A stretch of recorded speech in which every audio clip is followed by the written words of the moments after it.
Kia has finally fronted up to the small SUV playground with this, the striking Seltos, which is named after the son of Hercules from Greek mythology.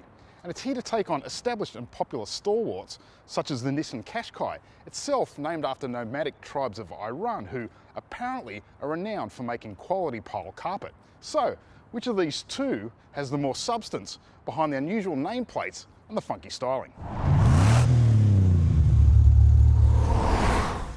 The Korean newcomer arrives with a techie new look and promises a host of techie features in this flagship GT-Line all-wheel drive version.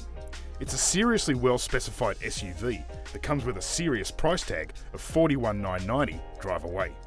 The latest top-shelf Ti arrived in 2018, though this generation of Qashqai first launched back in 2013. Despite its age, Nissan's favourite buzzwords are sophistication and intelligent technologies for this all-you-can-eat version that lists for $37,990. Adding on-roads though bumps the price up to the Kia's $42,000 mark. The Qashqai's facelift in 2017 brought sharper looks and more equipment across the range to what's proven to be a top-selling small SUV. Its big 19-inch wheels, full LED lighting and a panoramic glass roof anchor its classy appeal in a familiar and friendly look. Claimed to be inspired by the future, the Seltos designers really went the extra yards to come up with something fresh and unique for the segment. It sits on smaller 18-inch wheels and doesn't have the fancy overhead glass work, but it's an overload of nifty styling tricks that's unique and utterly contemporary. You could even call it New Kia. Quick question, on looks alone, which of these two SUVs has the larger footprint? Well, you'd be wrong, because they're both precisely 4.37 metres in length and exactly 1.8 metres wide. However, the Kia is 2 centimetres taller to the top of the roof rails, though it remains to be seen whether the extra height actually translates to more interior space. Maybe the taller ceiling adds 3 litres of boot space, because that's all the advantage the Seltos has when fitting luggage as a 5-seater. Call it 433 litres, which is decent but about middle of the road for the small SUV segment. The Qashqai plays its advantage with the rear seats stowed. You get almost 1,600 litres of stowage, which is 200 more than what the Korean SUV offers. That does suggest that perhaps the Nissan has more room inside, so let's go find out. The cabin is aging gracefully, even though the styling is becoming a little old hat. What really gives it a lift is the soft touch points, the neat stitching work and the smart wheel recently lifted from X-Trail. The highlight of the cabin though is these ornate Napa leather accented seats that are supremely comfortable. What's definitely not on the highlight list is this 7-inch touchscreen which looks like it was lifted out of the dark ages, and you don't get modern touches like smartphone mirroring or inductive charging. Bar the nice seat contours, there's not much to write home about in the back. There are no air vents, no USB ports, no 12-volt power, and it's quite dark and claustrophobic in here. And it's not really helped by the fact that there's not really a lot of room in any direction when you're an adult. Like the exterior, the Seltos cabin is familiar Kia fare with a bit of a modern twist. The 10.25-inch touchscreen is the largest in class and vastly slicker in look and content than Nissan's old-school unit. Unlike its rival, you get high-definition graphics, smartphone mirroring and inductive charging. It is very black in here, which is very safe and very Kia.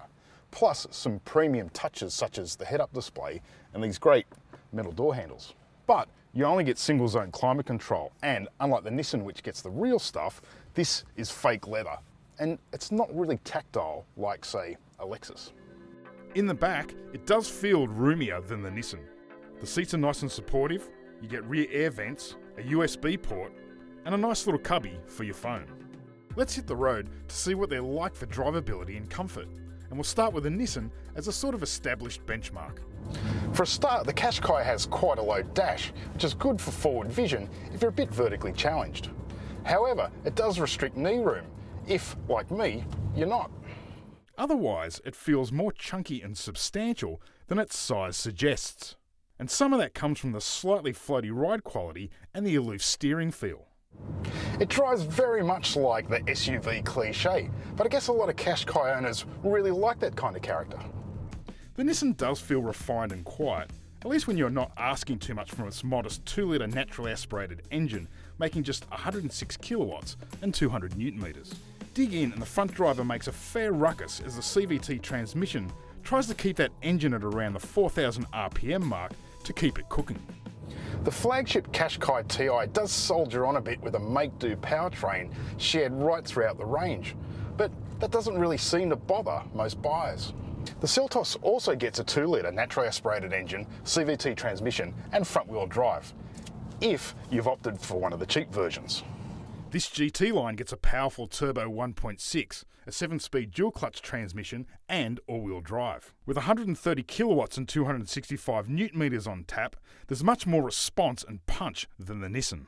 Some believe that buyers of small SUVs don't want power and performance, but when you load it up with loved ones and you're trying to merge into 100 km/h traffic, the more power and performance you've got, the safer you'll be.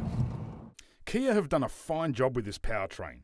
It's got poke when you need it, but it's also smooth and refined when you're cruising around. In fact, I'd go as far to say that it's smoother and more refined than the similar format used by Volkswagen and Audi. There, I said it. The ride is mostly good and the handling is spirited, though the steering might be a bit heavy for some tastes. Overall, the high-spec Seltos is an impressive on-road experience. At 42 grand, you're right at the tip-in point for compact crossovers with premium European badges. Both SUVs are brimming with safety kit and, for a limited time in the case of the Nissan, it's 7 years of unlimited warranty across the board. But it's the Korean newcomer that takes an emphatic win here. It outdoes Qashqai on Nissan's boast of sophistication and intelligent technologies. It's a more practical SUV and a nicer on-road experience. The Seltos might have been a long time coming, but it's definitely been worth the wait.